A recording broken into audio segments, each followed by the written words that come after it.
نحمده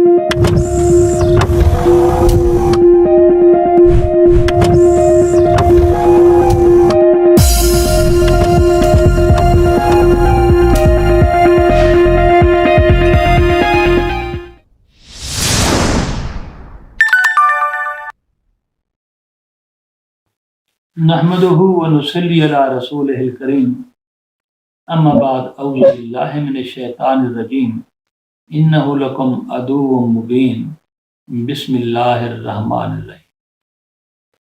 آج جو ٹاپک ہم ڈسکس کر رہے ہیں وہ بہت ہی اہم ہے۔ یہ ہے جی کعبین نامہ۔ نامہ دستاویز کو کہتے ہیں۔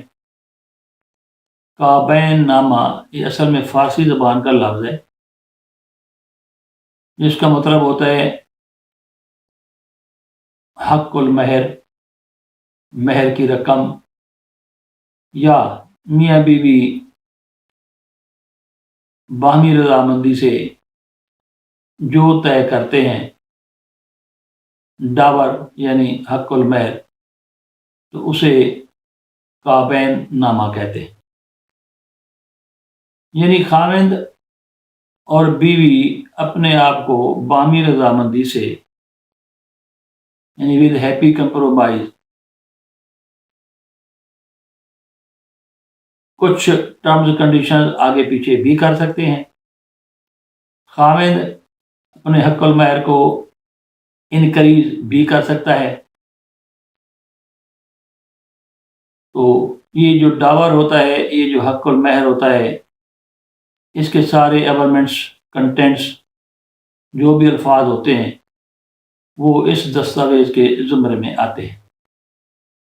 مثلا ایک خاوند کہتا ہے کہ میں اپنی بیوی کو لکھ کر دیتا ہے کہ میں آپ کو اتنے لاکھ یا اتنے تھاؤزینڈ جو بھی حق المہر ادا کروں گا،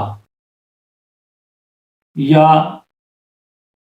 وہ کہتا ہے کہ میں ہر مہینے اتنے پیسے دیتا رہوں گا، یا وہ کہتا ہے کہ میری فلاں جائیداد ہے تو اس کے کرایہ جات جو ہیں آپ بطور حق المہر وہ وصول کرتی رہو گی، یا کہ میں حق المہر جو طے ہوا ہے وہ میں قسطوں میں ادا کروں گا۔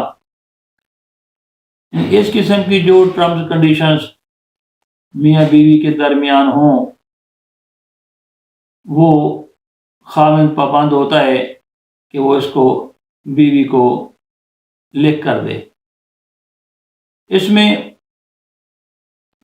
کچھ اور چیزیں جس میں خاوند جو ہے وہ اپنی آزادانہ رضامندی سے جو چاہے لکھ کر دے سکتا ہے اور اپنے آپ کو قابل پابند بناتا ہے۔ کچھ لوگ اسے بانڈ کہتے ہیں۔ بانڈ ایسی چیز نہیں ہوتی، اس میں کیونکہ کنٹریکچول اوبلیگیشن ہوتی ہے بٹوین دا ٹو پارٹیز، تو بانڈ اور کعبین نامہ میں بہت فرق ہوتا ہے۔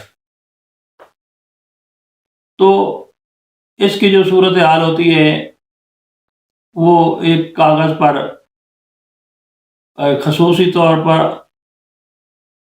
200 روپے کے اسٹامپ پر خاوند جو ہے وہ لکھ کر دیتا ہے، اس کی ہیڈنگ بنا دیتے ہیں کعبین نامہ، اور اس کے بعد وہ خاوند جو ہے اپنا نام، پتہ، اپنی ولدیت، اپنی سکونت اور وہ ٹرمز کنڈیشنز، پھر اپنی بیوی کا نام پورا مکمل، پھر اس کے پتہ وغیرہ جہاں وہ رہتی ہے، سارا ٹوٹل یہ سلسلہ لکھ کر دستاویز کو مکمل کر دیا جاتا ہے۔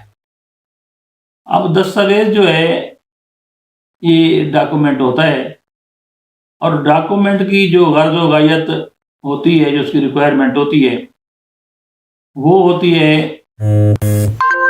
اس کی جو غرض و غایت اور ریکوائرمنٹ ہوتی ہے ڈاکومنٹ کی، اس کے لیے 2 گواہان لازمی طور پر ہوتے ہیں۔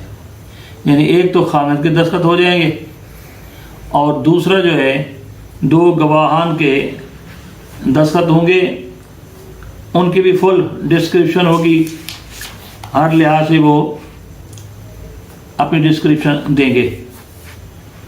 اب اس کے بعد وہ دستاویز جو ہے نوٹری پبلک سے اٹیچ کروائی جائے گی۔ کچھ لوگ غلطی کرتے ہیں، وہ اوتھ کمیشنر سے اٹیچ کروا لیتے ہیں۔ اوتھ کمیشنر وہ ایفیڈیوٹس جو ہے وہ اٹیچ کرتا ہے، تو یہ پھر غلط ہو جاتا ہے۔ تو اس کی اٹیسٹیشن کے بعد وہ ڈاکومنٹ یعنی اسٹیمپ پیپر پر لکھ کر اور اس کی اٹیسٹیشن کے بعد یہ ایک زبردست ویلیڈیٹڈ ڈاکومنٹ بن جاتا ہے۔ پھر اگر کوئی اس میں مسئلہ پیدا کرے خامند، یا ہیل و حجت کرے، ڈیلنگ ٹیکٹس کرے، جو ٹرمز کنڈیشن لیٹ ڈاؤن تھیں اس کے اندر اس پر عمل نہ کرے، تو پھر جو عورت ہے اس کو آزادی ہے کہ وہ فیملی کورٹ کا دروازہ کھٹکھٹائے اور فیملی سوٹ اپنے خامد کے خلاف کر دے۔ اس سے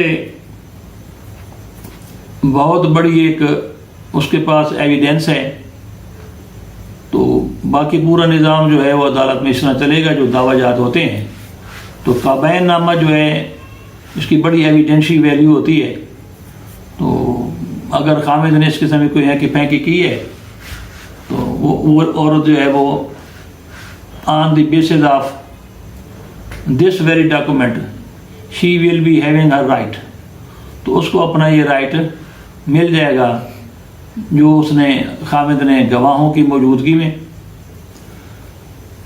جو اسٹیمپ پیپر پر لکھ کر دیا تھا، جو جیسے ٹرمز کنڈیشن تھیں اب وہ باؤنڈ ہے، اس پر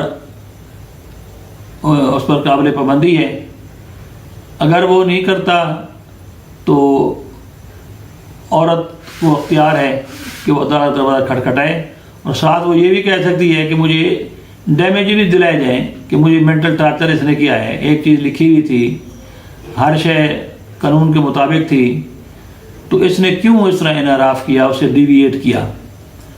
تو بہرحال یہ ایک اہم قسم کا دستاویز ہے جو عام طور پر لوگ نہیں لکھتے، یا اگر کوئی لکھتا ہے تو وہ اسٹیمپ پیپر پر نہیں لکھتا اور سفید کاغذ پر لکھ دیتا ہے، پھر اس میں مسائل پیدا ہوتے ہیں۔ پھر ججز جو ہیں وہ کہتے ہیں جی it is not admissible in evidence, کہ یہ اس میں شہادت میں پڑھا نہیں جا سکتا۔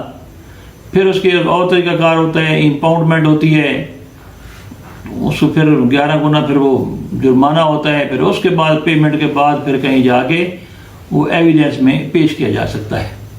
تو یہ تھا ہمارا آج کا لیکچر۔ مجھے امید ہے کہ آپ کو یہ پسند آیا ہوگا، آپ اسے شیئر کریں گے، لائک کریں گے اور اپنے کمنٹس بھی دیں گے۔ السلام علیکم ورحمۃ اللہ وبرکاتہ۔